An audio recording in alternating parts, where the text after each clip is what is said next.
नमस्कार, मैं हूं रविंद्र जैन और आप देखना शुरू कर चुके हैं सबकी खबर। आज हम बात करेंगे मध्य प्रदेश का सबसे ज्वलंत मुद्दा है। मध्य प्रदेश में भारतीय जनता पार्टी के विधायक प्रीतम लोधी मध्य प्रदेश के एक ईमानदार युवा आईपीएस पर क्यों भड़के हैं। वे लगातार कह रहे हैं कि मेरा इतिहास पढ़ लो, मैं तुम्हारे घर में गोबर भर दूंगा, मेरा हाथ अब 2.5 किलो का नहीं 250 किलो का है। ये सब बातें प्रीतम लोधी क्यों कर रहे हैं? वो अपने मन से कर रहे हैं या उनसे कोई करा रहा है? अब इस संबंध में आप जरा गौर से आज इस कार्यक्रम को सुनिए तो आपको समझ में आएगा कि कहानी क्या है। दरअसल अकेला प्रीतम लोधी उनके पीछे पड़े हैं ऐसा नहीं है। उन आयुष जाखड़ के पीछे एक नहीं है, कई षड्यंत्र चल रहे हैं। और ये षड्यंत्र कोई इसलिए नहीं चल रहे कि आयुष जाखड़ ने किसी का बुरा किया है। एक ईमानदार अधिकारी, नियमों पर चलने वाला अधिकारी, पुलिस विभाग में व्याप्त भ्रष्टाचार को खत्म करने का संकल्प लेकर खाकी वर्दी पहनने वाला यह अधिकारी, इसके पीछे नेता नहीं, पुलिस के ही अंदर के लोग लगे हुए हैं। अब मैं आपको बताता हूं पूरी कहानी। दरअसल मैं पिछले लंबे समय से सारी चीजों को भोपाल में बैठ के वाच कर रहा हूं।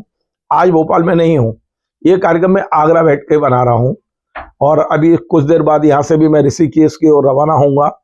लेकिन मैं आपको इतना बता दूं कि ये जो पूरी कहानी है आयुष जाखड़ को लेकर, आयुष जाखड़ की शायद ये दूसरी पोस्टिंग है एसडीओपी करेरा के रूप में। उनकी पत्नी अनु बेलीवाल इस समय ग्वालियर में एडिशनल एसपी हैं। और गुना में जो हवाला कांड हुआ था, आपको याद आया कि नहीं आया? गुना में हवाला कांड हुआ था, 4 पुलिस वाले सस्पेंड हुए थे और वहां के जो एसपी थे अंकित सोनी, उन्हें ट्रांसफर किया गया था। पहला मामला ये अपने दिमाग पर रखिए।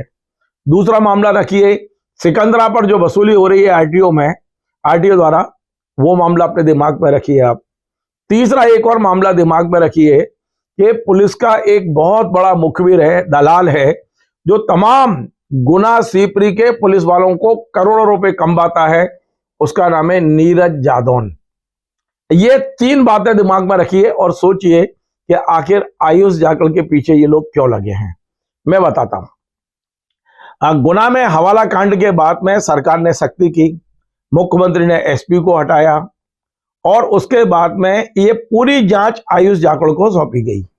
आयुष जाखड़ ने इतनी मेहनत करके सारे तथ्य इकट्ठे किए, बस उनने इतना गलती की कि बहुत सारे लोगों ने प्रभावित करने की कोशिश कर रहे थे, किसी की बातों में नहीं आए।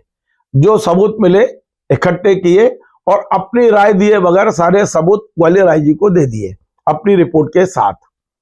अब इस रिपोर्ट में साफ साफ कहा गया है कि ये 4 पुलिस वालों ने सड़क पे खड़े होकर लूट की थी और अभी तक ये सस्पेंड थे।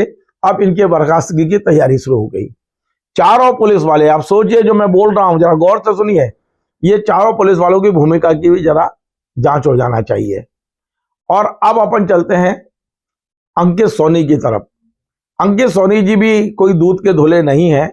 मैंने उन्हें संकेतों में कई बार ये खबर भेजी थी कि आप नए अधिकारी हैं, आपको कम से कम उन भ्रष्ट पुलिस वालों पर कार्रवाई करना चाहिए थी। जब आपकी जानकारी में आ गया था, जब 20 लाख रुपए सड़क पर खड़े होकर लूटे गए हैं, आपने क्यों संरक्षण दिया?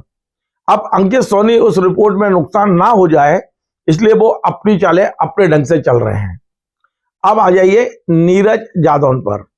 नीरज जादौन सीपरी और गुना के जो वर्षों से जमे पुलिस वाले हैं, उनका दलाल है, उनके लिए वसूली करता है, मुखबिरी करता है।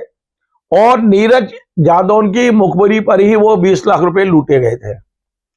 अब आयुष जाखड़ ने इतना किया कि नीरज को पूछताछ के लिए बुलाया और नीरज को पूछताछ के बुला के उसके बयान किए गए।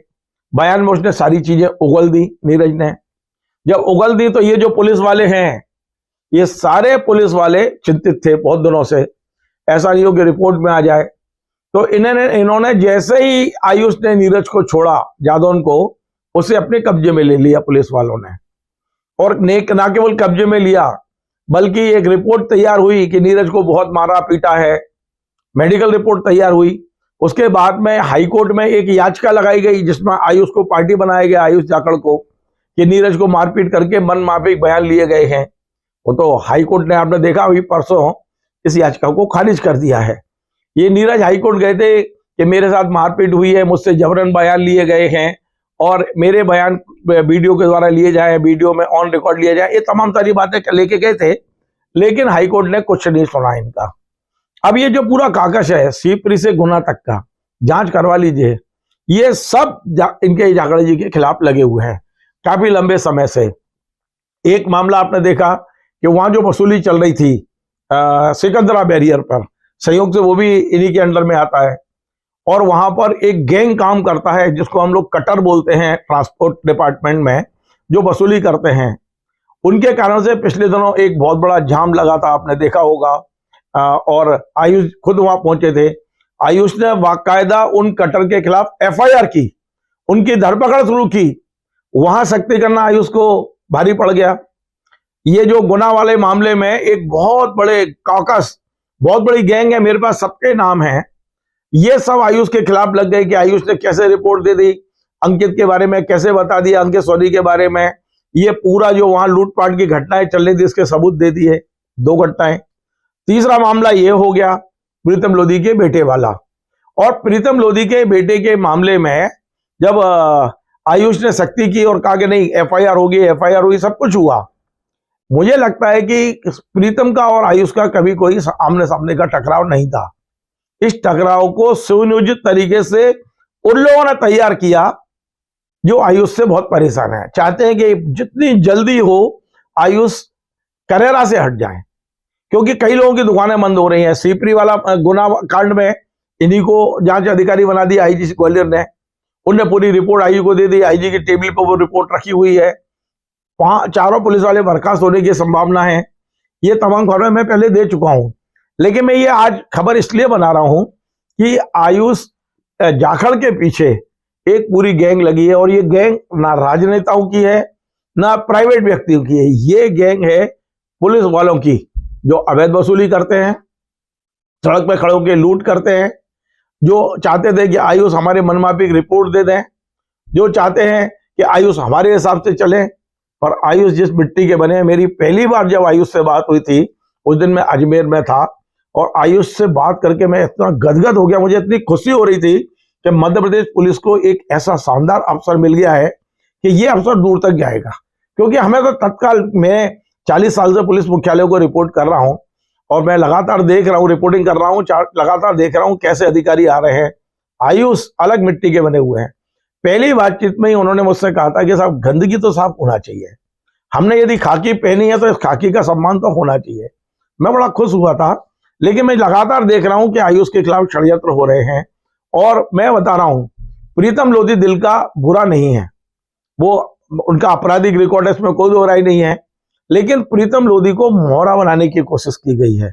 जांच करा लीजिए। मध्य प्रदेश के डीजीपी कैलाश मकवाना जी, आज मैं आपको बोल रहा हूं, आयुष को संरक्षण दीजिए। बहुत अच्छा अवसर मध्य प्रदेश पुलिस को मिला है।